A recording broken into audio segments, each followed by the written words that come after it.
Good morning, good afternoon, good evening, wherever you're tuning in from. Welcome to today's Power Boost. So, our topic today is a war you can win. A war you can win. You might immediately think that we have enough wars going on all around us.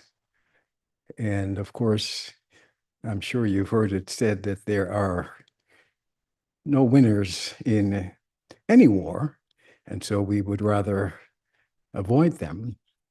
This one, however, is one that we're encouraging you to undertake today, that for sure you can win and will be very empowered.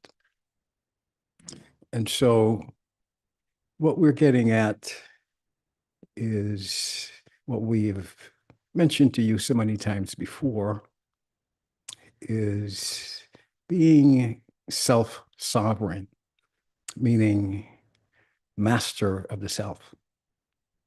And when you are master of the self, when you achieve that self-mastery, then you stop being reactive and you become a lot more introverted and a lot more powerful in your own conduct and the kind of environment that you're able to create all around you.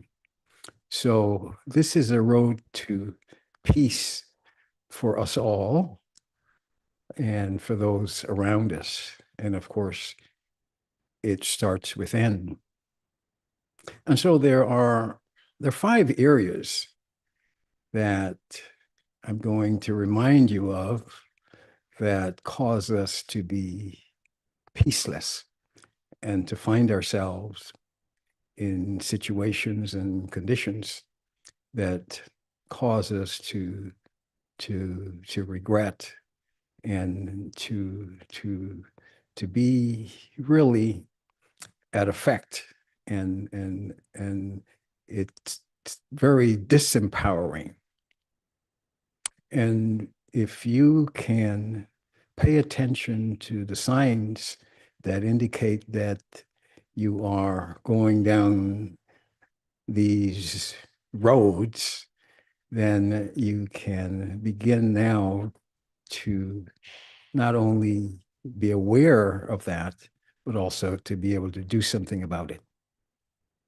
And so the first one, that is we might say, the enemy within that you want to defeat, is anger. We sometimes blame situations and circumstances and other people when we get angry. But the truth is, the anger comes from within. Something outside or someone may trigger that anger, but the anger is within, and you want to be rid of that and not have it be something that shows up when you are least ready to respond responsibly. You know, Mark Twain has a very wonderful poetic way of describing it. And what he says is that anger does more damage to the the vessel, meaning it does more anger to the vessel in which it is stored than it does to the person on which it is poured. And that really says it all. And so you are always, at any time when you begin to be aware of that, you start to do the things that are necessary to ensure that you are not being triggered to respond in ways that you would regret. The one thing that you can depend on anger to do is to cloud your judgment 100% all the time. And of course, you don't want your judgment to be clouded. You want to be able to make the right decisions, to be discerning, and to be very decisive. And so that's always a winning formula. So put that on our list of things, on your list of things that you want to be aware of. And so whenever there is, you should treat anger as an alert. And once you have that as an alert, then as it can be said, you can quit while you're ahead before you make the wrong decisions or do or say something that you might regret. And so you want to overcome that. You want to have victory over that. And another on the list of things that causes us so much despair and have us be unhappy is attachment, the things that we put so much value on, which we ought not to, because anything that we are making use of or that we find that we like and appreciate, well, at any time we can lose those things. And of course, if you are in a relationship with something or someone that at any time you would lose, then that is the kind of attachment that you are setting yourself up for that will have you be in despair. And so attachment is the one thing that you can count on to cause you pain, because everything that we think of as our possession, including, of course, the very body that we're in, at some point we have to let go of. And so you don't want to be in a relationship with anything that you feel you cannot do without, because the truth is, all that you need, all that you could ever want, you already have. And so attachment is something that causes a lot of pain and distress. And of course, all around us today is another so very, very challenging way of being that causes a lot of pain and discomfort. And that is possessiveness and greed. And so greed is among these 5 items that I'm drawing your attention to today. And of course, where that comes from is in many cases the feeling that there isn't enough. But in every area where we're operating as if there isn't enough, we find that it's not the amount of whatever it is we are being very possessive and selfish about is really available in amounts more than we need. But we have this feeling of insecurity, and so we feel that we have to have more in order to make sure that we are okay, when in truth the distribution, the equitableness and fairness would allow for everyone to have not just enough, but more than enough. But instead, we are craving more. And so we developed this habit of ours that allows us to want to garner more for ourselves before we are able to find to find the fairness and kindness that would allow us to share. And so that item is one you should keep in mind today as well. And then this one is all around us in all the media and in all of the ways in which our relations now are now defined. And that's not just relations with each other. It is relations that has to do with also the power relations. And what we're talking about is lust for power, lust in terms of being very possessive with each other, but as well, the kind of lust that allows for the disloyalty and the deception and the kind of relations that makes for the kind of situations that we find ourselves in today, that is in fact in many ways promoted as desirable, when they're really it's really not a desirable situation. And so how do you guard against that?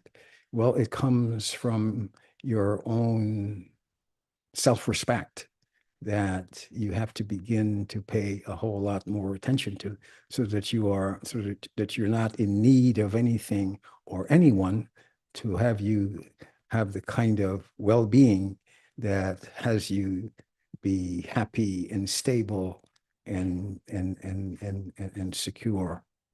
And so all of the things that we've already mentioned are a problem. And the last of the five can be even more debilitating. And when before I mention it, I want you to think of, especially as you go through life, not just today, but for the rest of the day. Think of the situations that you will encounter that has you feel insecure, that have you have doubt, that has you be fearful. And so a lot of our power is lost when we have these feelings of insecurity and inadequacy. And if you want a good way to think of all of them, then as you could make a list of them, and this would be anger, greed, lust, attachment, and ego.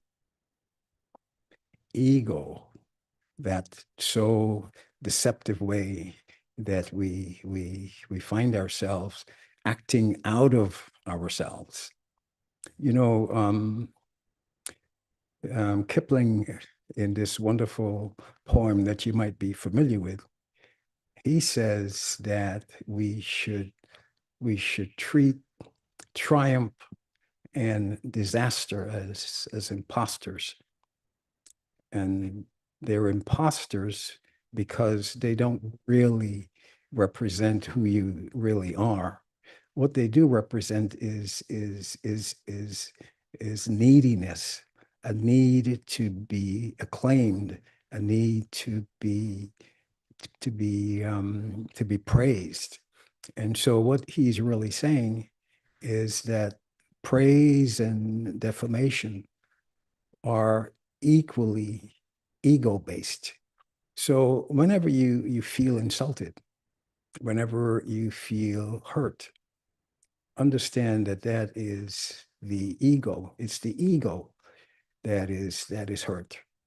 And so you want to really not have that false self be your representative. Now, of course, these are not easy challenges, and that's why it's a good way to think of them as your enemy and bring all of the forces that you have to bear on eliminating them. And when you are able to be free of them, it frees you to be you. It frees you to be the best that you can be. And so I would, at this moment, pause and just reflect on what we've been talking about. Reflect on the kind of person you can be and ought to be and will be and should be without those debilitating and disempowering ways that shows up in our lives and cause us so much pain and despair. And so it's a war that we can win. And of course, I know you've heard it says that all wars begin in our hearts and minds. And so if we can find that peace within, then the peace without that has been so elusive that we've never had in our lifetimes will be attainable. And of course, that's our directive and our direction, and the reason that we urge you to go within and find the power that is lacking and be able to present yourselves in a peaceful way. Have that energy field that engenders the kind of response that would make for a better world. And so that is our message today.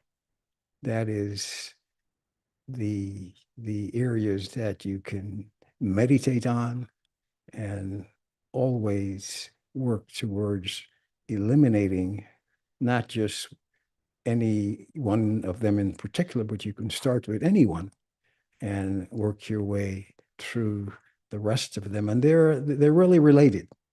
They're really related and connected. And usually if you have one, you have all.